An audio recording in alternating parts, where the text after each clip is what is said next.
Wiki moja iliyopita Marekani imetoa vitisho kwa Urusi kuwa itapeleka makombora ya Tomahawk kwa Ukraine kama njia ya kuishinikiza Moscow kuachana na vita. Vladimir Putin na Rais Trump wakazungumza kwa simu. Matokeo ya simu hiyo ni tangazo la mkutano kati ya Marekani na Urusi huko Budapest. Agosti iliyopita, huku kukiwa na vitisho vya vikwazo vya ziada vya Marekani dhidi ya Urusi, Putin alikutana na mjumbe maalum wa Trump, Steve Witkoff. Matokeo ya tangazo la mkutano wa Marekani ni Rais wa Urusi Vladimir Putin kukutana na Trump huko Alaska. Mkutano wa Alaska ulifanyika chini ya maandalizi madogo na matokeo kidogo, lakini mkutano wa Budapest Rais Trump ameuahirisha. Hakuna haja ya kufanya mkutano wa kupoteza muda, Rais wa Marekani aliwaambia waandishi wa habari. Wachambuzi wa Magharibi wametafsiri hili wakisema kwamba hii ni kauli ya Trump yenye nguvu kwamba hataki kumbembeleza tena Rais wa Urusi Vladimir Putin. Kama hilo halitoshi, hapo awali Trump alionekana kutumia mbinu ya kuuma na kupuliza katika kutekeleza shinikizo lake kwa Kremlin. Wakati Marekani ikijadili kuweka vikwazo pamoja na nchi za Magharibi, ni Putin ambaye alisema hakuna haja ya kuweka vikwazo, lakini baada tu ya yeye kusema kwamba hakuna haja ya kwenda kufanya mazungumzo yasiyokuwa na tija, sasa amepuliza kwa mara nyingine tena, akiweka vikwazo kwa kampuni mbili kubwa za mafuta za Urusi, Rosneft pamoja na Lukoil.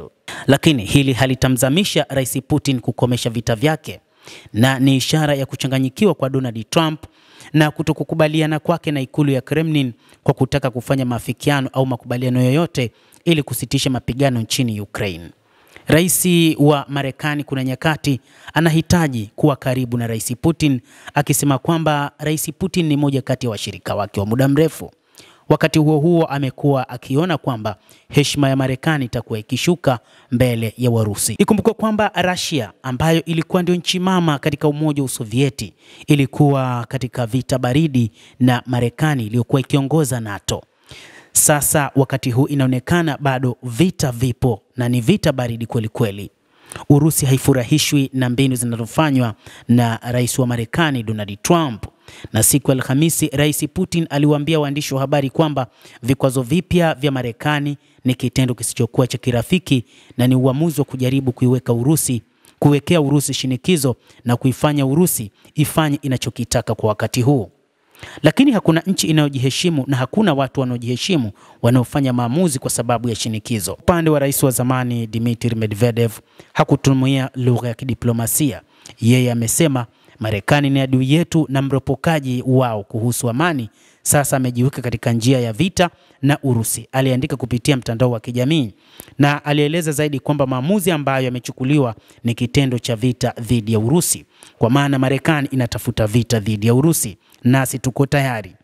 Toleo la Alhamisi asubuhi katika jarida la udaku la Moskovsky Komsomolets lilikuwa la kustaajabisha kidogo. Jarida hilo linakosoa kutobadilika na kutotabirika kwa mshirika mkuu wa Urusi katika mazungumzo. Badala ya kukimbia kwenye mkutano wa pili kama alivyofanya katika mkutano wa kilele wa kwanza, wakati huu Rais Trump amekuwa mwangalifu zaidi. Baadhi ya magazeti ya Urusi yamekuwa yakitoa wito kwa jeshi la Urusi kuendelea na mapigano. Hakuna sababu hata moja ambayo Moscow inapaswa kukubali kusitisha mapigano, ilitangaza gazeti la Moskovsky Komsomolets siku ya Alhamisi. Hiyo haimaanishi kwamba Kremlin haitaki amani. Inataka, lakini kwa masharti yake. Ni masharti ambayo hayakubaliki kwa Kiev na sasa inaonekana hayakubaliki na Washington. Masharti hayo yanahusiana zaidi na eneo. Moscow inadai kwamba kile inachokiita sababu kuu za vita vya Ukraine havijashughulikiwa, lakini kusitisha upanuzi wa NATO kuelekea mashariki nako pia kunatajwa bado kuna legalega. Moscow inaamini kwa kiasi kikubwa katika lengo la kuilazimisha Ukraine kurudi kwenye himaya ya Urusi. Je, Donald Trump yuko tayari kuongeza shinikizo kwa Urusi? Anaweza kuongeza. Wachambuzi wa mambo wanasema katika mchezo wa kuvuta kamba wa Trump, Urusi inaongoza tena baada ya mkutano wa kilele wa Budapest kutangazwa kwamba umefutika.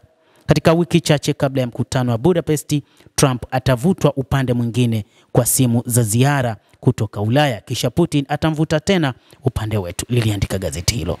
Mtazamaji, endelea kutufuatilia, lakini usisahau kulike, usisahau kucomment, kadhalika na kusubscribe channel yetu hii.